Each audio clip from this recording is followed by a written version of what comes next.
What's up, world? This is my very first video that I'm gonna be putting up. As of this is Omar, aka Lord Gunshin, here to talk about anime, video games, and other random things. And the one thing that's came across my mind as I'm sitting here watching YouTube, and I'm watching Aki, and I'm watching Afro Sinji, and I'm watching all these other people, even, props to you, Tyrone, Mr. 1 million subscribers. So, I've been watching all y'all and everything else and seeing what you're doing. Uh, game theories and all of them. Shout out to y'all. But I have yet to actually see any of y'all put your own mindset to what you think will possibly happen. Foreshadow something. Something that you were like, okay, yeah, sure. I'll try to be clairvoyant on something like this. And like for me, there's a couple of things. One is Dragon Ball Super. Now I've been a Dragon Ball fan since Dragon Ball. When Dragon Ball Z came out, I went nuts. Then I realized there was a Dragon Ball series, a series before Dragon Ball Z's. I went crazy and I stopped Dragon Ball Z so I can watch Dragon Ball and then finished it from there. So when it comes to things like Dragon Ball Super, their movies and whatnot and everything, I watch all these people talk about it, and then it's like y'all don't watch the series. It's really like y'all don't watch the series. It's really like you.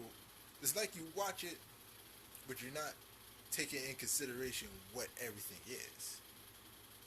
For example, this Future Trunks arc.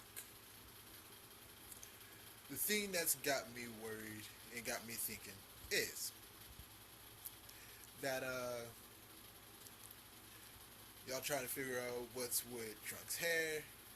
As everybody knows, with the same race, their hair don't change, except for color when they go Super Saiyan or Super Saiyan God, Super Saiyan Blue. But with Trunks being half, that brings into consideration what the human half is actually doing.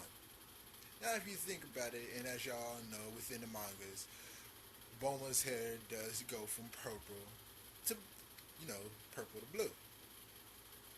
If you think about it, they also mentioned her sister going from purple to a different color. Oh yeah, we still had the same color, but I don't know why you dyed your hair. That's the reason why Bulma's sister is blonde now. So, there you go. Within that time frame from when Dragon Ball Z Cell Saga and Dragon Ball Super Future Arc Trunk, yes, because it took longer for Trunks' hair to change rather than it did with Bulma. Because if you think about it, Bulma's hair changed probably when she was preteen, 13, 14 or something. You know, kind of before she met up with Goku. First time she met up with Goku. It could have been even in that time frame. That first meeting up with Goku is when her hair was changing from purple to blue. So, got that out the way. Think. Goku Black, we all know could possibly be a Kaioshin. We all know that there are shapeshifters, just as toughers and whatnot, and a lot of people don't like mentioning that because nobody's really thinking about the Dragon Ball GT series. But if you remember, where do you think Pilaf and them fucking came from? If you remember, they only, like, yeah, sure, they popped up in Dragon Ball. In Dragon Ball GT, they popped up again, and it was because of that fucking dragon that they became ink. Therefore, you can't just write out Dragon Ball GT. It's a rewrite, somewhat. Super Saiyan God, Super Saiyan is another form of Super Saiyan 4. The ascension of Super Saiyan to Super Saiyan God. Well, that's what it is. It's Saiyan to Grade 8 to Super Saiyan to Saiyan God. If you really want to rank it up. And so with Black being a Kaioshin, somebody who's able to manipulate not only his idol figure, but able to take on their abilities via their fighting skills, such as what Captain Ginyu did, since he was, he jumped bodies. He would take other people's powers and everything goes, jump bodies, and add that onto their body and whatnot, and that's how Captain Ginyu became strong. So, I mean, I don't know too much about the Kaioshins and their time ring and everything else, but come on, people, think. On my next video, I'm going to be talking about Sword Art Online. Season 1, Season 2, the beginning, and possibly what everybody is failing to realize is that, yes, this means that Sword Art Online is in the making. Y'all want to say, oh no, it's just in order for you to make something, you gotta market it. You gotta make money for it. They already know they can make money for it because everybody is so obsessed about the damn anime. So, that means if you put it into an actual game, that will also captivate the gamers. So not only will you get the anime nerds and all them, even the ones who don't game, and then you get the gamers who don't do anime, guess what? You got half of the planet right there. Think about it. They're calling for oh so many people for an alpha test. Guess what? You got alpha, then beta, then a game. Guess what? It is in the making. 2022. It is 2016. It takes a while for them to create a game.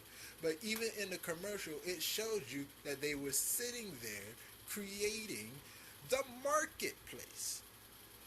The first level that you get to go at with the Oculus and pop in and talk to PCs. Now, if you're sitting there talking to NPCs and you're trying to figure out, oh, what's going on in it, guess what? It's an alpha test. You should be lucky you're doing that. Hell, they got a Dragon Ball Z Unreal Engine. And shout out to y'all too.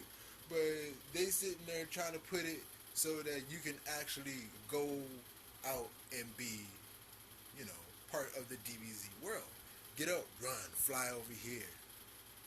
Takes you a while to actually get from point A to point B. If they make a good sized continent and everything goes, it will work. Depending on how they will work the servers and how they will work everything goes, it will work. Just gotta try. Just gotta believe. Subscribe or not, like or not, post your comments down below. I ain't got nothing more to say. I ain't got anything big or anything like that. As of right now, only thing big on me is my whacked out hair.